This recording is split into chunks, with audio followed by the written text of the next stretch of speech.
Alright, so now we're going to set up the Dynamo definition. So let me go ahead and squanch all this stuff down, get this kind of in a view. I'll pull Dynamo over here and we'll take a look at the definition that we have right now.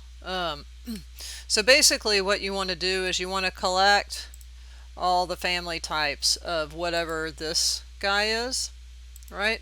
So if this is the red ash, then you want to come in here and look for the red ash, which is going to be down here. Down at the bottom, there's the red ash, right? And so what Dynamo is going to do is it's going to go get the red ash, so this is family types. It's going to look at that.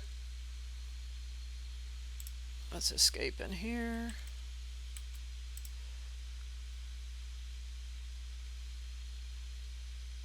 Oops. Oops, I got the wrong one. I need the instanced one, right? So let's go back up. There it is. So if I go and get the red ash instance, right, and it runs, basically it's going to go through and it's going to find all of those red ashes and get the elements. And then what happens is element get location. This guy comes through and gets all the x, y, and z coordinates for those, right?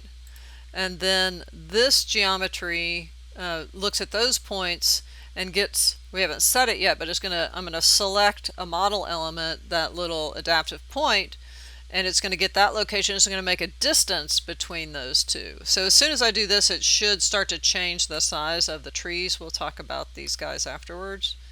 So if I select the model element, I'm going to go to change, and I come over here and pick this guy, right? You can see it starts to change the sizes of the trees.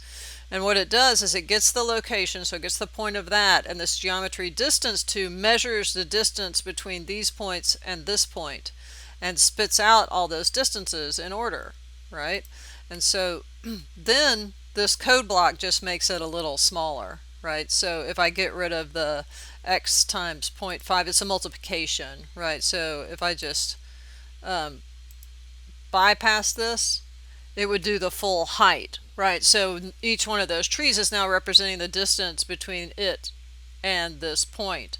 So if I come in and pick that tree, it's 29'7" from that point. And then you can come in and do some multiplication or code blocks to make it different.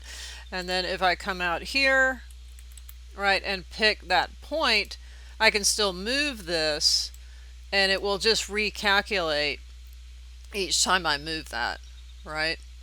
And you could remap the range or do something else if you wanted to do that. But that's it.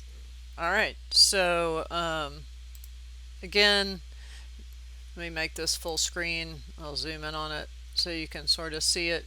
So that's the basic setup. This is the element set parameter by name, so it takes those distances and sets the height instance, which we made with the new one, and you do have to get this all set up the way that it is so it recognizes each element. But it's pretty straightforward.